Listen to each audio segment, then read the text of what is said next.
Hello, ladies and gentlemen. I'm your host, Chase the Sports Fan. Buck on the win, baby! No, I'm just playing with you. But welcome to NFL Week 1 recap. Now, you're going to be expecting me to review every single game from Week 1, and I'm going to be reviewing every single week, every Tuesday.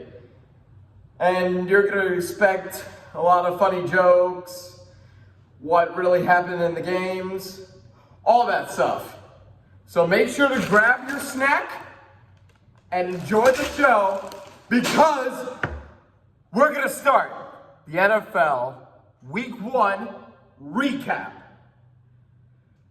Now let's go! To start off, we have the Chiefs beating the Ravens 27-20. This game was actually really exciting as the Chiefs managed to be victorious at Arrowhead. Mahomes played really well. Xavier Worthy played really good, scoring 2 touchdowns. Meanwhile, with the Ravens, Justin Tucker had a missed field goal, which was kind of odd, considering that he's one of the best kickers in the league. Lamar Jackson played really well, even though he kind of missed a wide-open Zay Flowers in the end zone. And the Ravens could have sent this game into overtime if Isaiah Likely didn't do his best Kevin Durant impression by having his foot out of bounds, which kind of cost them the win and giving the Kansas City Chiefs the win. But overall, this game was actually really fun, and I enjoyed it. Next up, we have the Eagles defeating the Packers 34-29, and this game was all about Saquon Barkley. He scored 3 touchdowns in this game. The Eagles were kind of slow in the first quarter by going 3 and out 2 times, but in the second quarter, they finally started to get things going, which gave them the win. Jalen Hurts played really well. A.J. Brown had a long 68-yard touchdown. Meanwhile, for the Packers, Jaden Reed played really well. Jordan Love played really good. But the biggest takeaway is when Jordan Love unfortunately got hurt with less than a minute left in the fourth quarter, and leading way to Malik Willis, who sucked. Like, he was awful and could not score a touchdown by having an incompletion and getting sacked, which gave the Eagles the win at Brazil. Next up, we have the Steelers winning against the Falcons in Atlanta. Honestly, all I can say is, Falcons, what the hell was that? You guys got so much hype in the offseason after getting Kirk Cousins and Matthew Judon, and what did that give you? A big fat L. Meanwhile, for the Steelers, they kind of played good, I guess. I mean, Justin Fields did have really nice throws to George Pickens. T.J. Watt played really well, and he would have had a great night if some calls didn't go against him. And also, Chris Boswell scored all of the points for Pittsburgh of the day. Yes, that's right. He scored 6 field goals. 6. And if you guys can do the math, 6 times 3 equals 18. Yeah, that's right. The Steelers did not score a single touchdown and somehow won. Thanks a lot, Falcons. Thanks a lot. Next up, we have the Bills winning against the Cardinals 34-28. The Cardinals looked really good for the first 2 quarters by taking a 17-3 lead, but Josh Allen realized that he's, well, Josh Allen, and managed to win the game 34-28. And it comes to show that Josh Allen doesn't need Stephon Diggs anymore. Although, for the Cardinals, however, why didn't you guys use Marvin Harrison Jr.? Like why? Let's see what he did in this game. Let me go to playoff stats. Look at this. 1 reception, 4 yards. That's all you give him? The number 4 overall pick that you guys selected, you guys barely used him. 4 yards. If you guys would have used him for the majority of the game, you guys would have probably won. Anyways, good job to the Buffalo Bills for winning at home at Buffalo. Next up, we have the Bears winning against the Titans 24-7. Just like for the Bills and Cardinals game, the Titans took a 17-3 lead, but after a ton of field goals and interceptions by the Bears defense, they managed to win. Meanwhile, for Caleb Williams, his first game as a Chicago Bear, he only had 93 yards. And not gonna lie, he was kind of shaky in that game, but hey, the defense helped him win, so in the end, it all works out, right? But meanwhile, for Banana Mayo Coffee Boy right here, he only had 127 yards, 1 touchdown, and 2 interceptions. And I think both in which was a block punt return and a pick 6. So congratulations, Titans. You guys blew a 17-3 lead against a young Chicago Bears team. Congratulations. Next up, we have the Patriots upsetting the Cincinnati Bengals 16-10. I'm going to be honest with you, I am a Bengals fan, and this loss, I mean, really? I mean, I'm going to be honest with you, I watched all the highlights, and this game was boring as hell. The only touchdowns that were scored in this game was from Ramondre Stevenson and Zach Moss. The rest of the scores were field goals.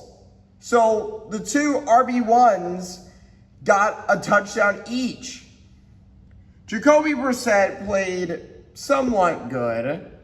Meanwhile, for Joe Burrow, I wish he could have done better, honestly, in this game. But honestly, the Bengals, they got to get their act together, because if they get destroyed by the Chiefs next week, I'm going to go crazy. But anyways, good job to the Patriots, and good job to Mayo for getting his first win as the new Patriots head coach. Next up, we have the Houston Texans winning against the Indianapolis Colts 29-27. This game was amazing. It was back and forth the entire way through. Both quarterbacks played really well. CJ Stroud was good, as expected. Anthony Richardson had a nice bomb of a touchdown. I forgot who it was. It was to Alex Pierce. And Stephon Diggs looked pretty good, scoring 2 touchdowns. And yeah, both quarterbacks played really well, and in the end, the Texans won. So good job to both the Texans and the Colts for giving us a nice game. Next up, we have the Miami Dolphins winning against the Jaguars, barely, 20-17. And in case you don't know, before the game, Tyreek Hill was detained by the police after he was caught speeding and not obeying the police. What a great role model Tyreek Hill is, huh? Right, guys? But anyways, he should have been arrested on that day, but he got to play against the Jaguars instead. And he also got a 80-yard touchdown from Tua Tagovailoa. But the Jaguars, however, They were up 17-7, but they let the Dolphins score 13 unanswered points, including the game-winning field goal as time expires, where the Miami Dolphins managed to win 20-17. Next up, we have the New Orleans Saints winning against the Panthers 47-10. And this was honestly a great game by Benegate. I mean, the Saints, they played really well. Derek Carr played a really good game by having 200 yards and 3 touchdowns. Meanwhile, for the other quarterback, Bryce Young, he still sucks by having no touchdown, although he did have a rushing touchdown, but for a passing touchdown, no, he didn't. And he also threw 2 interceptions. Honestly, all I can say about Bryce Young at this point, if Bryce Young is going to continue to suck this season, then the Panthers might have a quarterback bust under their hands. So Bryce Young, I know he is young, get it? But I am cutting him a little bit of slack. But if he keeps performing terrible, then I don't know what the Panthers are going to do next. But overall, a great win by the Saints, and the Panthers played terrible. Next up, we have the Vikings crushing the New York Giants 28-6. Giants. You guys should have drafted a quarterback. Like I'm being serious here. Daniel Jones is terrible. No touchdowns, 2 interceptions. He made Sam Darnold look like Joe Montana. And yes, Sam Darnold playing really good at MetLife Stadium, that's surprising. Although he wasn't perfect on that day, he did have 1 interception. But the Vikings crushed the Giants, and it was kind of expected. Next up, we have the Los Angeles Chargers winning against the Raiders 22-10. Honestly, I don't have much to say about this game. Justin Herbert played really good with his quote-unquote running team. The Raiders lost to the Chargers, which was kind of expected at this point. And this game was never really close once when it was the second quarter. And it was kind of boring unless you were a Chargers fan. And also, shout out to Ladd McConkey for getting a touchdown. Next up, we have the Seattle Seahawks winning against the Denver Broncos 26-20. And you know, this isn't the first time the Seahawks have beaten the Broncos.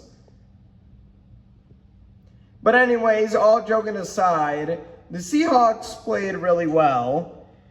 Geno Smith played a pretty decent game, but he did have 1 interception though.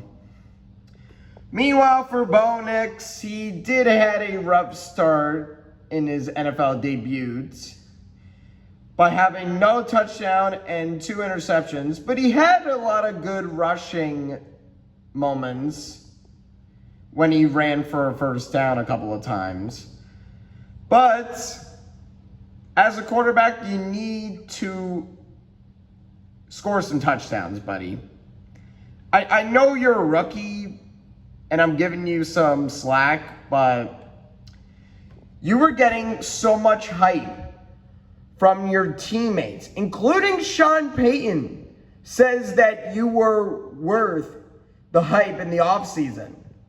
But as for the Seahawks, you guys did really well. You guys won against the Broncos, and it was expected, so good job. Next up, we have the Dallas Cowboys crushing the Cleveland Browns.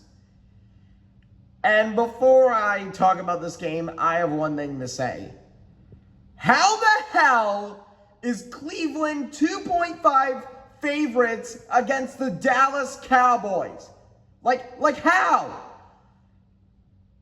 Which team do you think has the better advantage? A team that has really good players on offense and defense, or a team that has good players on defense?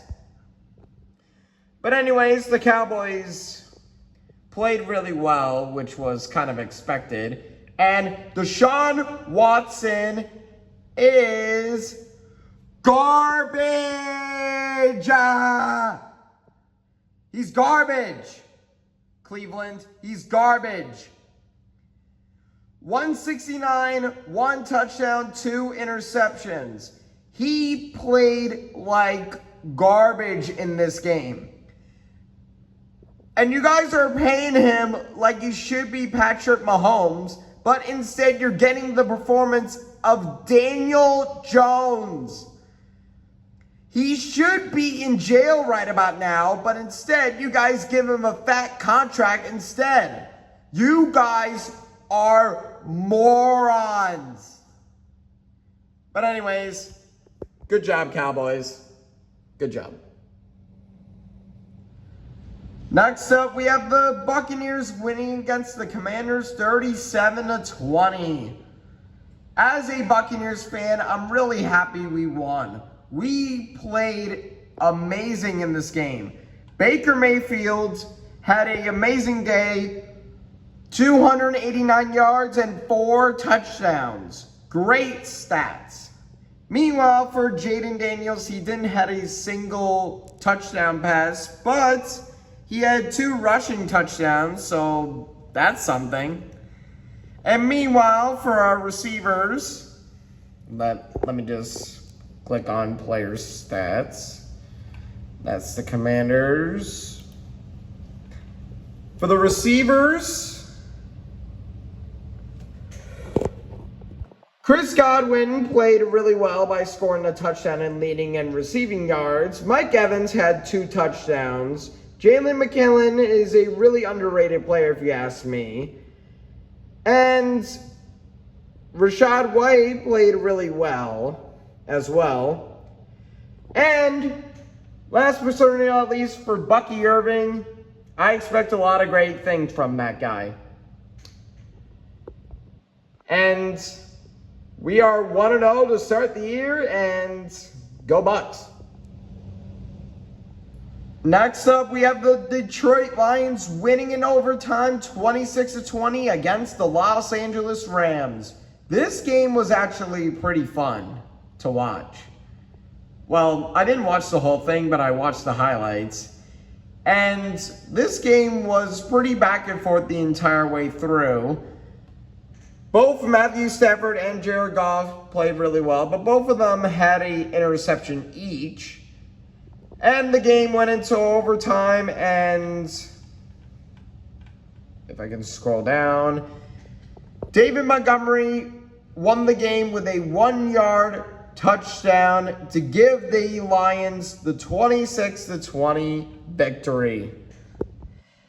And as for the Rams, I heard that Puka Nacua is going to miss a few weeks, but they might be cooked, but they have Cooper Kupp, so they shouldn't worry too much. But good job to the Detroit Lions for winning in overtime. And finally, we have the San Francisco 49ers winning against the New York Jets 32-19. And I'm surprised that the Niners managed to pull out a big win without Christian McCaffrey, who was out for the entire game. Meanwhile, for the Jets, Aaron Rodgers played a pretty decent game, but he did have 1 interception, which isn't really his fault, but I felt like he could have done a little better. But he did have a huge touchdown to Allen Lazard, which was a 36-yard pass, but they couldn't get the 2-point conversion. Jake Moody, though, he played a really good game, though. And at the end of the day, the Niners won it, and it was expected. So, good job, San Francisco. And that's going to do it for NFL Week 1 recap. If you guys enjoyed this video, make sure you like and subscribe, and we'll see you next week for NFL Week 2 recap, and we'll see you all next time. That's all, folks!